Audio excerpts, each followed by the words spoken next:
Pandemi COVID-19 banyak menyirat perhatian publik dunia, tak terkecuali di Indonesia khususnya. Salah satu fenomena yang terjadi selama krisis pandemi ini diantaranya adalah fenomena panic buying.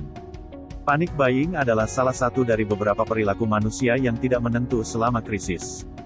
Panic buying terjadi ketika pembeli membeli sejumlah besar produk atau komoditas tertentu.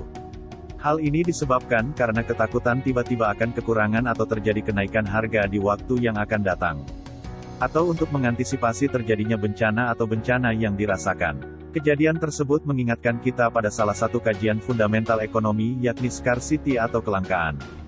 Di mana ketika terjadi panic buying, maka terjadi peningkatan permintaan dan dengan seiring perkembangan waktu, membludaknya permintaan, supply tidak dapat memenuhi permintaan pasar, akibatnya terjadi kelangkaan dan logikanya ketika suatu produk mengalami kelangkaan, harga-harga cenderung menjadi meningkat.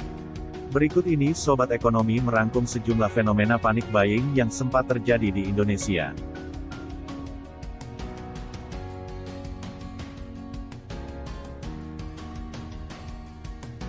1. Masker. Yang pertama adalah panic buying masker, yang terjadi pada awal pandemi di Indonesia. Orang-orang sibuk membeli berbagai jenis masker di apotek, supermarket, dan toko. Masker wajah dianggap sebagai salah satu cara paling efektif untuk mencegah penyebaran virus corona. Antusiasme pembelian masker bahkan sempat berujung pada kelangkaan produk, dan penimbunan oleh oknum-oknum yang tidak bertanggung jawab.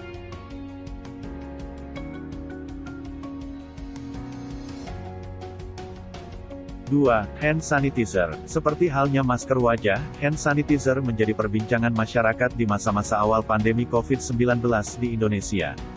Menggunakan hand sanitizer di area tangan diduga dapat membunuh kuman, sehingga membuat tubuh aman dari potensi infeksi virus corona. Saat itu, baik hand sanitizer maupun masker mengalami kenaikan harga yang sangat signifikan, beberapa kali lipat dari harga normalnya. Keberadaannya juga sulit ditemukan di rak-rak toko atau retail yang biasanya selalu memajangnya dalam kondisi normal. Bahkan, polisi telah mengeluarkan peringatan tentang ancaman pidana bagi mereka yang dengan sengaja menimbun produk untuk keuntungan pribadi.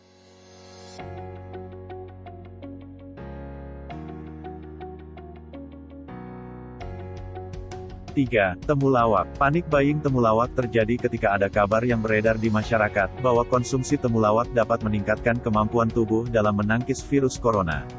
Tanpa pikir panjang, masyarakat pun langsung berburu beragam temulawak, baik di pasar tradisional maupun di tempat-tempat lainnya. Padahal banyak ahli yang sudah memberikan penjelasan bahwa temulawak tidak dapat digunakan untuk menangani infeksi virus corona.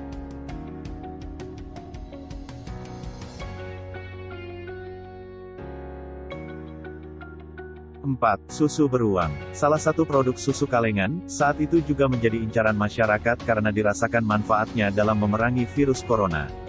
Bahkan beredar video di media sosial orang-orang bergegas membeli produk susu beruang di supermarket saat pertama kali dibuka. Karena kesadaran masyarakat yang tinggi terhadap produk susu ini, pengecer bahkan punya waktu untuk menetapkan batas maksimum pembelian. Kebijakan ini diterapkan agar produk tetap bisa didapatkan oleh orang lain yang juga membutuhkan. Juga, karena tingginya permintaan untuk produk susu ini, banyak yang menjualnya dengan harga yang sangat mahal di platform e-commerce.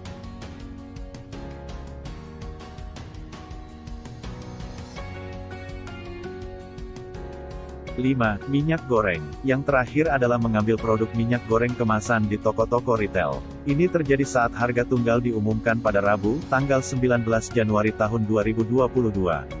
Pemerintah mengenakan harga tunggal minyak goreng Rp14.000 per liter. Akan tetapi setelah kebijakan tersebut dikeluarkan, masyarakat kesulitan mendapatkan minyak goreng karena terjadi kelangkaan di pasaran. Sebelumnya terpantau kenaikan harga minyak goreng, dengan harga rata-rata kemasan 2 liter mencapai Rp38.000, dari harga awal Rp26.000 menjadi Rp28.000, khawatir harga minyak akan naik lagi, banyak yang langsung menyerang toko, yang menjual minyak goreng harga tunggal untuk produk bersubsidi. Padahal pemerintah dalam hal ini Menteri Perdagangan telah memperingatkan masyarakat agar tidak melakukan panic buying.